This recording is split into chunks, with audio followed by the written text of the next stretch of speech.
Hola, bienvenidos a un nuevo video para mi canal. En esta ocasión traigo un nuevo video de endocrinología hablando sobre estado hiperosmolar hiperglucémico. Este tema es muy similar a lo que ya había hablado en cetoacidosis diabética, así que ya no me tardaré, por ejemplo, mucho en la fisiopatología, puesto que es muy similar, simplemente cambian algunas cosas, pero pues hablaré sobre las generalidades, sobre qué es este estado, su clasificación, epidemiología, etiopatogenia, el cuadro clínico, el diagnóstico y el tratamiento. Hay que entender que este estado es una complicación aguda de la diabetes mellitus, ¿ok? Es una complicación aguda de la diabetes mellitus y que está caracterizada por una hiperglucemia grave, así como también una deshidratación extrema, hiperosmolaridad del plasma y una alteración de conciencia. Si recordamos en la cetoacidosis diabética, la tríada que había ahí pues era hiperglucemia, cuerpos cetónicos ya sea en sangre o en orina, así como también una acidosis metabólica. Esa era la tríada en la cetoacidosis diabética. Y aquí en este estado pues ya cambia un poquito. Hay una hiperglucemia grave, una deshidratación extrema y una hiperosmolaridad del plasma, así como también alteración del estado de conciencia. Y pues aquí les dejo algunos parámetros que pues nos serían importantes recordar a la hora de hablar del diagnóstico, pero pues de una vez los pongo acá. Pero bien, continuando ahora con datos epidemiológicos, hay que entender de que este cuadro, este estado, se detecta con mayor frecuencia en pacientes con diabetes mellitus tipo 2, ¿ok? También se puede presentar en pacientes con diabetes mellitus tipo 1, pero es más prevalente se ve con más frecuencia en pacientes con diabetes mellitus tipo 2, cosa contraria a lo que era la cetoacidosis diabética. Era principalmente en pacientes con diabetes mellitus tipo 1, era la complicación aguda en pacientes con diabetes mellitus tipo 1, pero también se puede llegar a ver en la 2. Aquí en este estado es más frecuente en la diabetes mellitus tipo 2 que en la 1. Nada más para recordar entonces en qué pacientes o cómo vamos a encontrar estos pacientes con diabetes mellitus tipo 2, pues generalmente son en mayores de 30 años, se asocia más que nada a la obesidad visceral, así como también vamos a encontrar una insulina plasmática normal o alta al principio, así como también pues una sensibilidad a la insulina reducida. ¿Ok? Entonces estos les estoy poniendo un contexto de qué es lo que vamos a encontrar en un paciente con diabetes mellitus tipo 2. ¿Ok? Ahora, continuando con otros datos, pues tiene una mortalidad del 5 al 16% y entre el 7 y el 17% de los pacientes con diabetes mellitus tipo 2 debutan su diabetes con este cuadro. ¿A qué me refiero con esto? Hay pacientes que, por ejemplo, no sabían que tenían diabetes mellitus tipo 2. Caso similar que pasaba con la cetoacidosis diabética, ¿ok? Estos pacientes no saben que tienen diabetes mellitus tipo 2 o tipo 1 en el caso de la cetoacidosis. ¿Qué es lo que pasa? Como no se están tratando, luego también pueden comer en exceso carbohidratos o tienen una infección llegando a la sepsis, cosas por el estilo, desencadena este estado y por eso es que se le denomina como un debut diabético. ¿Ok? No sé si me doy a entender. O sea, básicamente, como no saben que tienen diabetes, pues no se tratan, no se controlan la glucosa, no controlan su dieta. Por ende, cuando viene un desequilibrio importante, debutan con este estado hiperosmolar hiperglucémico. ¿Ok? Por eso se le denomina como que debutan su diabetes. Y esto pasa similar en la cetoacidosis diabética. Ahora bien, esta es considerada la emergencia hiperglucémica más grave en diabetes mellitus tipo 2. Ahora bien, continuando con lo que es la etiopatogenia, hay que entender algunas cositas. Entonces, para empezar, se desconoce el diagnóstico, ¿ok? Estos pacientes por lo general desconocen el diagnóstico de diabetes mellitus tipo 2, entonces hacen su vida pues con relativa normalidad, ¿ok? Ahora bien, viene un déficit relativo de insulina con niveles elevados de las hormonas contrarreguladoras. Es algo similar a lo que pasaba en la cetoacidosis diabética. Lo que pasa es de que en la cetoacidosis diabética hay un déficit total de la insulina, ¿ok? Por lo general hay un déficit total de la insulina, mientras que aquí en este estado hay un déficit relativo de la insulina. Sí, o sea, falta insulina, pero no mucha, ¿ok? No sé si me voy a entender, o sea, como que sí falta, pero no tanta como por ejemplo en la cetoacidosis diabética. Y esto es lo que conlleva la gran diferencia de estos dos cuadros, puesto que la fisiopatología se parece muchísimo, solo que como acá en este estado hay poquita, o sea, aunque sea un poquito de insulina que haya, pero hay, a diferencia de la cetoacidosis diabética que ahí pues no hay un déficit total ahí, aquí sí hay. Entonces estos son los principales cambios que tienen, o bueno, las diferencias que tiene con cetoacidosis diabética. Ahora bien, entonces tenemos este déficit y que, o sea, ya tenemos al paciente con diabetes mellitus tipo 2, ¿estamos de acuerdo? Ahora, ¿qué es lo que va a llevar a un paciente con diabetes mellitus tipo 2 a cursar con este estado? Pues bien, una omisión voluntaria o dosis menor de insulina, por ejemplo, si es de que se trata con insulina. También si se llega a utilizar una bomba de insulina, pues esto tiene una frecuencia de que tienen, bueno, este estado, cursan con este estado 80 pacientes por mes. Esto principalmente, bueno, estos dos casos se ve más que nada en la cetoacidosis diabética, pero también se puede llegar a ver en lo que es este estado hiperosmolar, siempre y cuando pues ya sean en fases más tardías de la diabetes mellitus tipo 2, en donde pues ya se llega a ver una alteración en la síntesis y secreción de insulina, ¿ok? Por alteración pues de las células pancreáticas, ¿ok? Por destrucción de estas, en donde pues ya van a ocupar estas terapias de insulina. Entonces, omisión voluntaria o dosis menores de insulina, terapia con bomba de insulina, así como también cosas o factores que generen una resistencia a la insulina, como cuáles, las principales infecciones, ¿ok? Que conlleven a una sepsis, a un choque séptico. Que vamos a tener pues infecciones respiratorias, principalmente la neumonía, así como también urinarias, ¿ok? Entonces tenemos la infección que llega a sepsis, principalmente respiratorias o urinarias. Ahora, ¿qué otros factores que también pueden llegar a generar una resistencia a la insulina?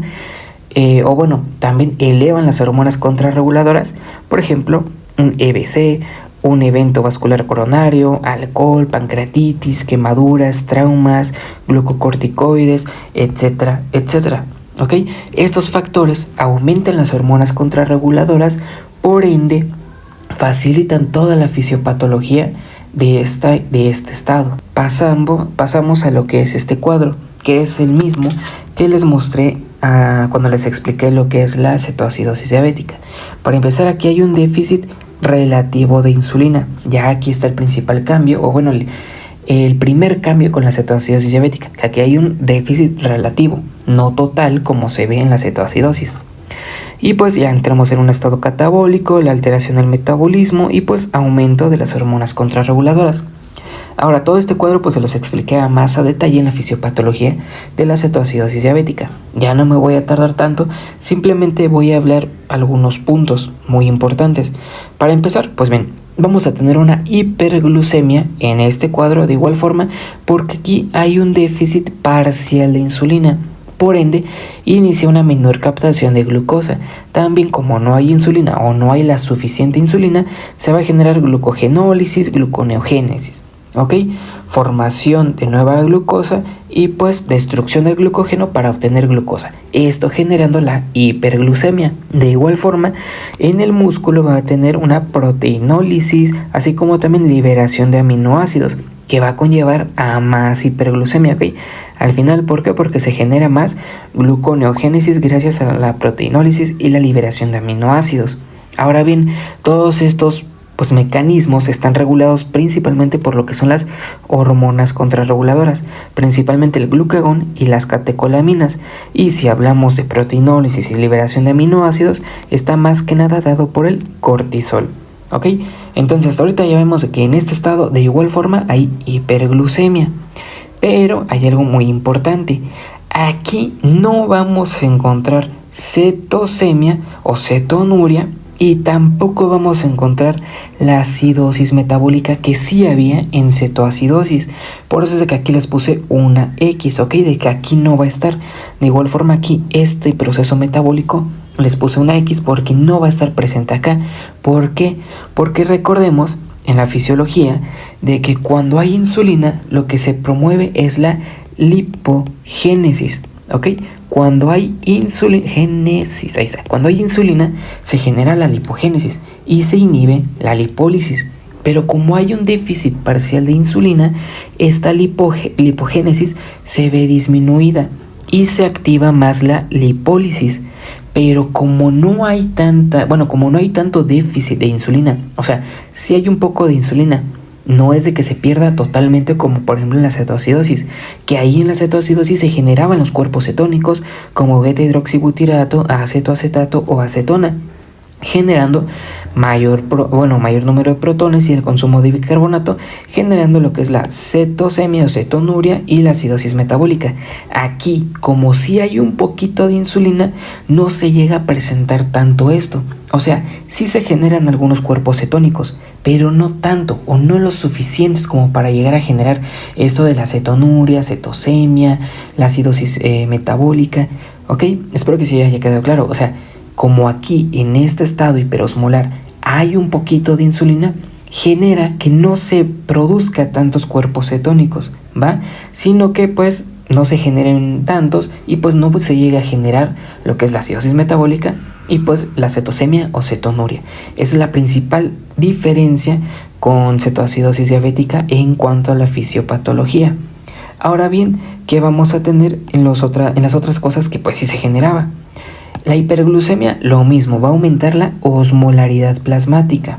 Ahora bien, ¿por qué es de que en la cetoacidosis diabética no había tanta hiperglucemia como por ejemplo si la hay aquí en este estado hiperosmolar hiperglucémico? De hecho, por eso se llama así, estado hiperosmolar hiperglucémico, porque es de que aquí está más elevada la glucemia, así como también la osmolaridad. Recordemos la patología de base. Recordemos que nuestros pacientes por lo general tienen diabetes mellitus tipo 2. Entonces, si estamos diciendo que tienen diabetes mellitus tipo 2, cursan con una resistencia a la insulina. Por ende va a ser más difícil la entrada de glucosa a las células, ¿ok? Entonces, si la glucosa no va a poder entrar a las células, como por ejemplo del músculo, del tejido adiposo, ¿qué es lo que va a pasar? Va a aumentar más los niveles de glucosa en sangre y como va a haber más glucosa en sangre, va a aumentar más la osmolaridad. Y si a esto le añadimos aún de que, por ejemplo, en fases tardías se genera una destrucción también de las células beta pancreáticas en la diabetes mellitus tipo 2, ¿qué es lo que va a pasar? De que aumente esto, o sea, que no hay receptores que sirvan porque hay una resistencia a la insulina y aparte no hay insulina, entonces por eso es de que estos pacientes van a tener más hiperglucemia y más osmolaridad, ¿va? Ahora bien, vamos a tener una extravasación, vamos a tener salida de líquido intracelular a líquido extracelular por lo mismo de la osmolaridad, que este mecanismo lo expliqué bien en la fisiopatología de cetoacidosis diabética. También vamos a tener una diuresis osmótica, una glucosa mayor, siempre y cuando tengamos una glucosa mayor a 180 miligramos sobre decilitro, ¿ok? Aquí es en donde ya empezamos a encontrar glucosuria. ¿Por qué? Porque el túbulo renal, como no puede, hagan de cuenta, en casos normales, la glucosa se reabsorbe, ¿va? Pero ¿qué es lo que pasa cuando, por ejemplo, hay demasiada glucosa? Estos túbulos renales no lo pueden absorber todo, por ende se va a ir en orina. Pero como la glucosa tiene una alta presión oncótica, pues se va a traer consigo pues el agua y por eso es de que hay una pérdida de agua y electrolitos por esta diuresis osmótica. Ahora bien, cetosemia y cetonuria, pues ya dijimos que no hay, ni acidosis metabólica. Pues bien, entonces con esto de la hiperglucemia y con la diuresis osmótica, con la pérdida de aguas y electrolitos, pues se va a generar la deshidratación con caída del filtrado glomerular, ¿va? Que pues también lo expliqué muy bien en el video de cetoacidosis diabética, así como también va a existir una hipoperfusión tisular, ¿ok? Entonces, esto sería a grandes rasgos la fisiopatología de este estado hiperosmolar hiperglucémico. Y ahora bien, bueno, aquí les puse también un cuadrito en donde pues prácticamente hay una diferencia entre la cetoacidosis diabética y este estado. Miren, cuando es una deficiencia absoluta de insulina, vamos a encontrar la cetoacidosis diabética. ¿Ok? Hay más lipólisis, ácidos grasos libres en el hígado, se genera la cetogénesis y pues ya se genera todo lo que es la cetoacidosis diabética. Pero por ejemplo, cuando hay una deficiencia relativa de la insulina, lo que pasa es lo siguiente. Bueno, se llega a lo que es el estado hiperosmolar hiperglucémico. Como si se llega a ver a un poquito de insulina, no se va a generar esto de acá, la cetogénesis. Por ende, al no haber cetogénesis, como dice aquí, ausente o mínima cetogénesis, no se llega a dar una acidosis metabólica. Eso es todo prácticamente. De ahí es casi prácticamente lo mismo que la cetoacidosis. Simplemente cambia esto de que aquí, en este estado, es el déficit mínimo, bueno, relativo de la insulina, ¿va? Ahora bien, pasando al cuadro clínico, vamos a tener de que en sí el cuadro clínico de este estado es una aparición de días a semanas. Es algo más progresivo, o sea que no, hace una semana mi familiar, van a decir así los pacientes, mi familiar empezó como que a orinar más, a tener mucha hambre, más sed, y apenas ayer empezó como que a sentirse con sueño y a veces ya ni me respondía, o sea, cosas por el estilo. ¿Estamos de acuerdo? ¿Por qué? Porque hay una aparición de días o semanas, bueno, de días a semanas. Caso contrario también de la cetoacidosis diabética. Allí era más de minutos a horas que pasaba todo el cuadro. Entonces, ¿qué cuadro vamos a encontrar en este estado? Prácticamente lo mismo que en la cetoacidosis. Vamos a encontrar una hiperglucemia que va a generar pues síntomas de hiperglucemia, como poliuria, polidipsia, polifagia, pérdida de peso, trastornos visuales, deshidratación también que vamos a encontrar pues taquicardia, hipotensión, pulso con poca amplitud, enoftalmos y en casos graves pues shock. Ahora bien, aquí no vamos a encontrar pues ni cetonuria ni cetosemia. Y como no vamos a encontrar esos, pues tampoco vamos a encontrar acidosis metabólica. Y como no va a haber acidosis metabólica, no vamos a encontrar los síntomas de acidosis metabólica. ¿Cuáles eran los síntomas de acidosis metabólica que vimos en el anterior video? Era lo de la respiración de Kussmaul, así como también, gracias a los cuerpos cetónicos, lo que es el aliento afrutado o cetósico. ¿Ok? Estos síntomas no van a estar en este estado. Y como dice aquí, ¿por qué no hay acidosis? Pues porque existe un déficit relativo de insulina. Por ende se inhibe en cierta forma la cetogénesis, evitando la acidosis metabólica, lo que evita este aliento afrutado o cetósico y pues la respiración de Kussmaul o náuseas, vómitos, dolor abdominal, que sí se podía llegar a encontrar pues en la cetoacidosis diabética. Ahora bien, signos neurológicos que vamos a encontrar, pues signos focales puede llegar desde convulsiones, así como también hemiparesia o disartria o alteraciones del estado de conciencia, ¿ok? Desde somnolencia hasta estupor o coma, dependiendo pues el grado de la gravedad del cuadro. Y en ciertos casos podremos encontrar un shock hipovolémico por la deshidratación que existe o hasta un coma diabético. Ahora bien, pasando a lo que es el diagnóstico, en el interrogatorio lo vamos a orientar para buscar causas posibles de descompensación. ¿Ok? Vamos a preguntar el inicio de los signos y los síntomas, los cuadros previos que haya tenido, hace cuánto fue, cómo se resolvieron, con qué la trataron, qué le dijeron que tenía, etcétera. Así como también antecedentes importantes, principalmente pues de su tratamiento, si consume algún fármaco, si consume alguna droga, alcohol, cosas por el estilo, ¿ok? Si tuvo una infección reciente, todo eso. Así como también pues sobre si tiene diabetes mellitus o si sabe si tiene diabetes mellitus y pues cómo se controla, qué tratamiento lleva, si toma insulina, qué tipo de diabetes es, hay que indagar sobre esto. Y pues el tratamiento, y también hay que preguntar sobre si consume algún tratamiento farmacológico, insulina, dosis y horarios, ¿ok? Esto es como que lo más importante, por eso es de que se los puse aquí aparte. Ahora bien, entonces, interrogatorio, buscar posibles causas de descompensación. Todos estos factores precipitantes que les hablé al inicio de la etiopatogenia. Y en el examen físico, ¿qué es lo que vamos a buscar? Pues prácticamente signos de shock, ¿ok? Vamos a buscar en la exploración física signos que nos orienten a un cuadro más grave.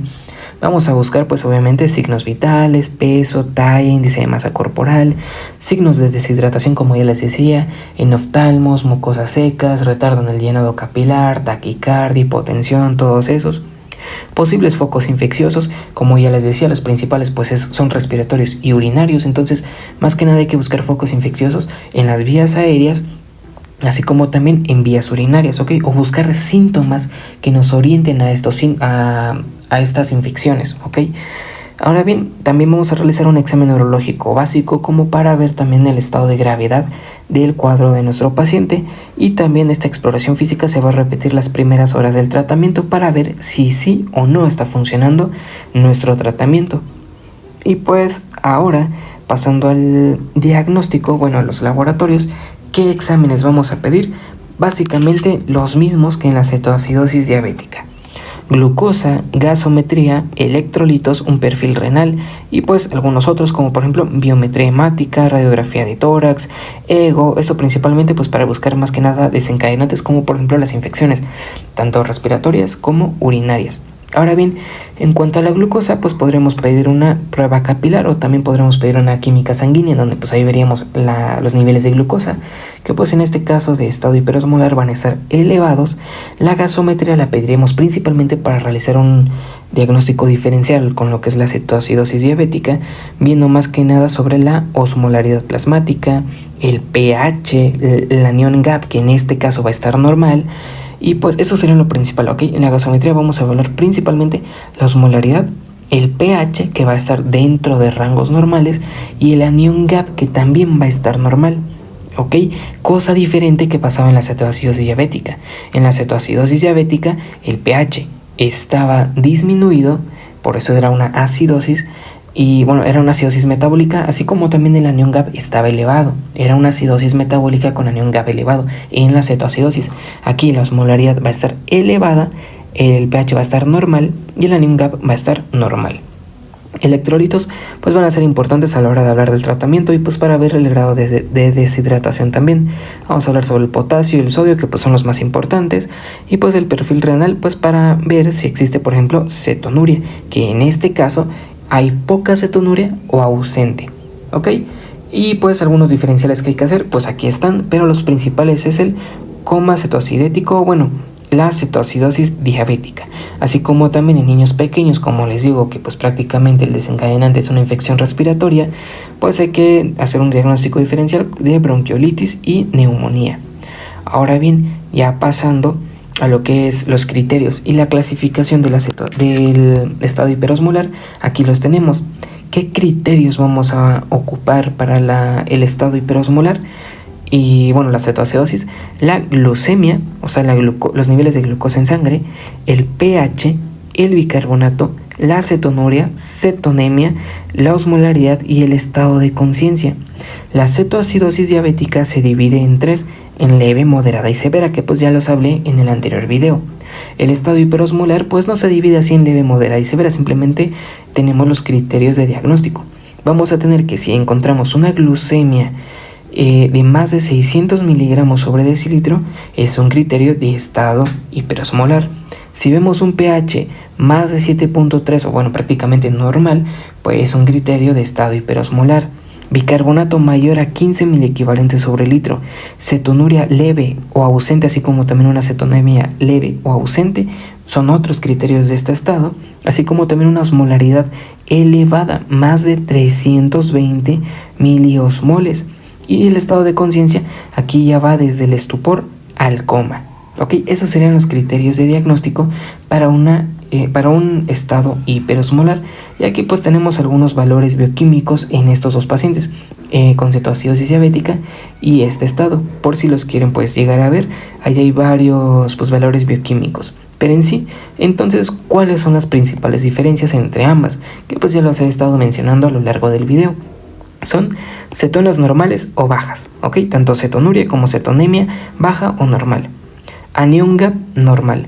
pH y bicarbonato altos o normales.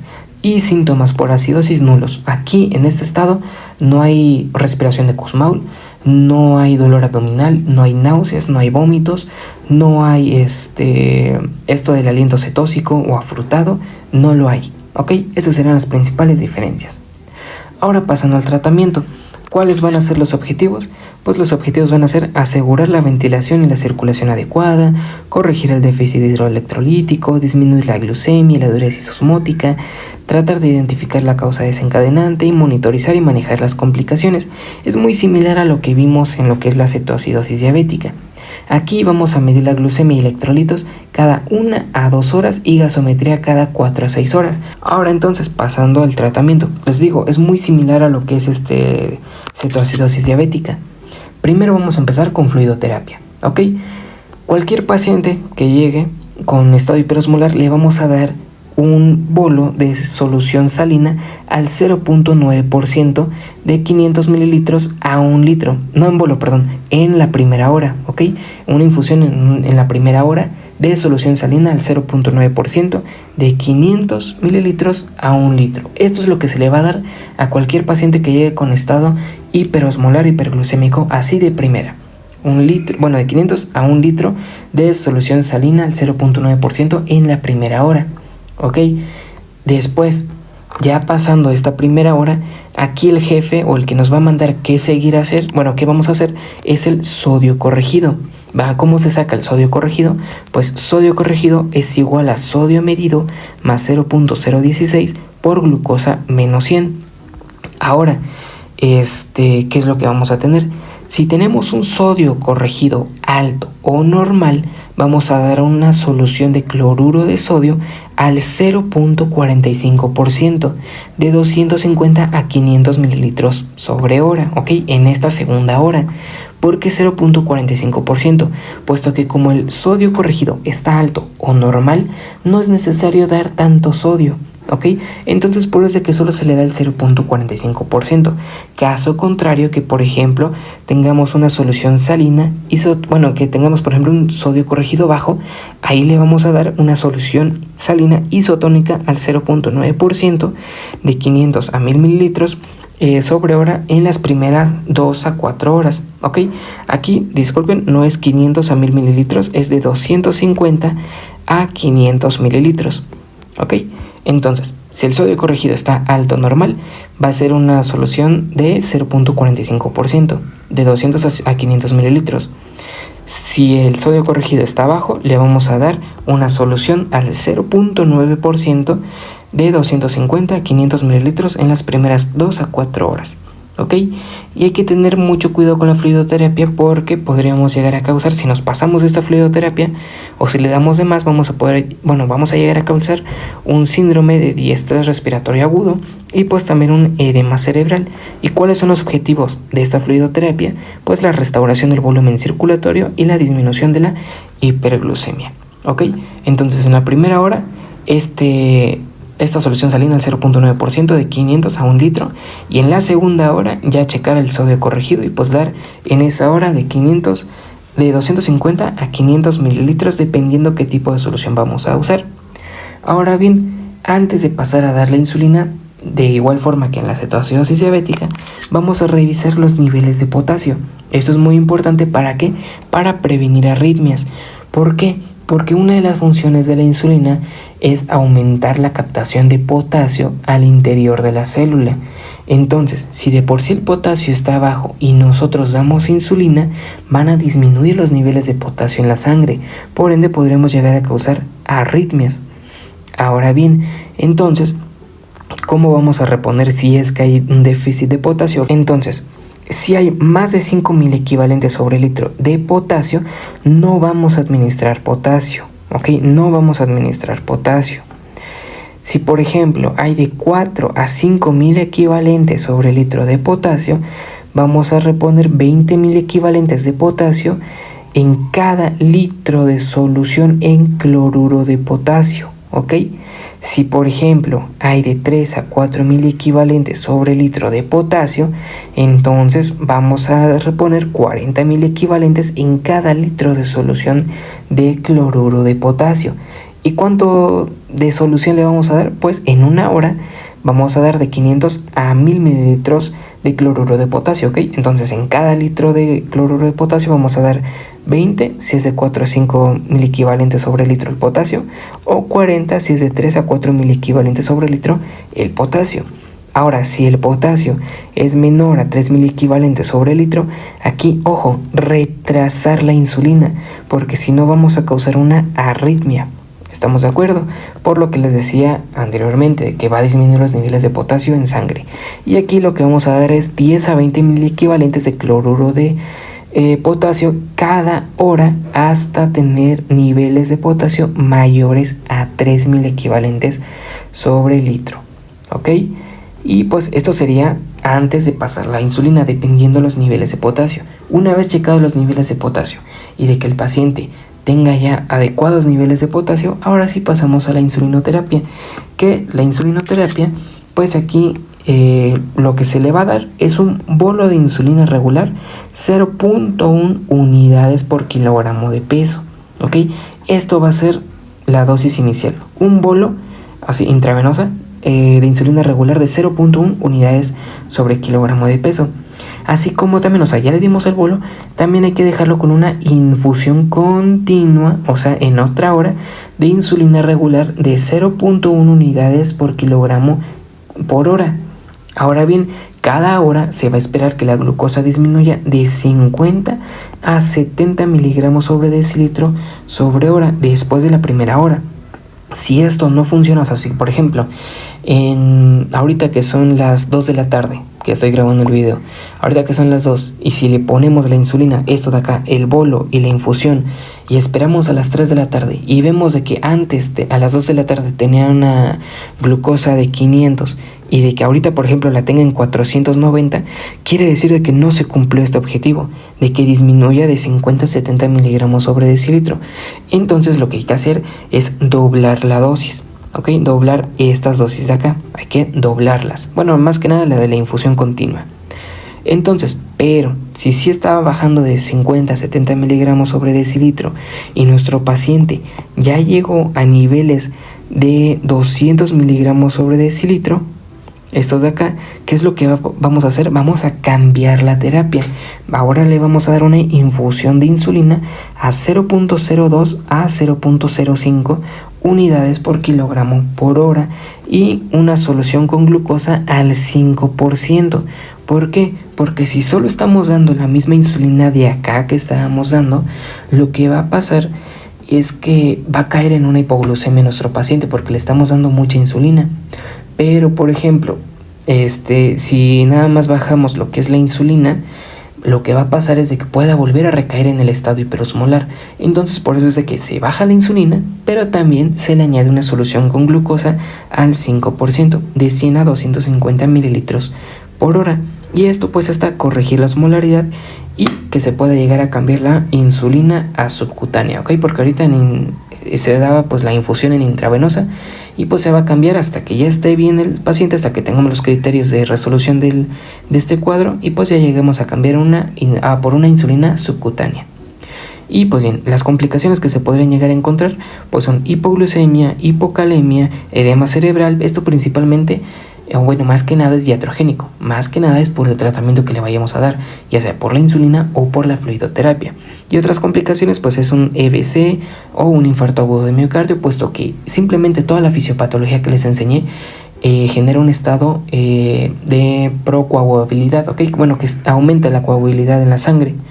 Y pues bien, ¿cuáles son los criterios de resolución? Es osmolaridad menos de 310 miliosmoles sobre litro, una glucemia menor a 250 miligramos sobre decilitro y que nuestro paciente está alerta. Si por ejemplo nuestro paciente ya tiene después del tratamiento una osmolaridad de 300 y una glucemia por ejemplo de 200 miligramos sobre decilitro, pero todavía está somnoliento el paciente, ¿ya está con criterios de resolución o no? En este caso no, puesto que tiene que tener sí o sí estos 3 criterios de resolución, porque si aún está alterada el estado de conciencia, o por ejemplo la osmolaridad y todos los demás estén bien, o que la glucosa esté bien y los otros 2 están mal, aquí nada más les hice un ejemplo, no está bien, o sea, tienen que tener bien los 3 criterios de resolución. Y pues bien, esto sería todo por el video de hoy. Aquí les dejo todas las referencias que utilicé para lo del estado hiperosmolar y pues si les gustó suscríbanse y denle like para nuevos videos en mi canal. Gracias.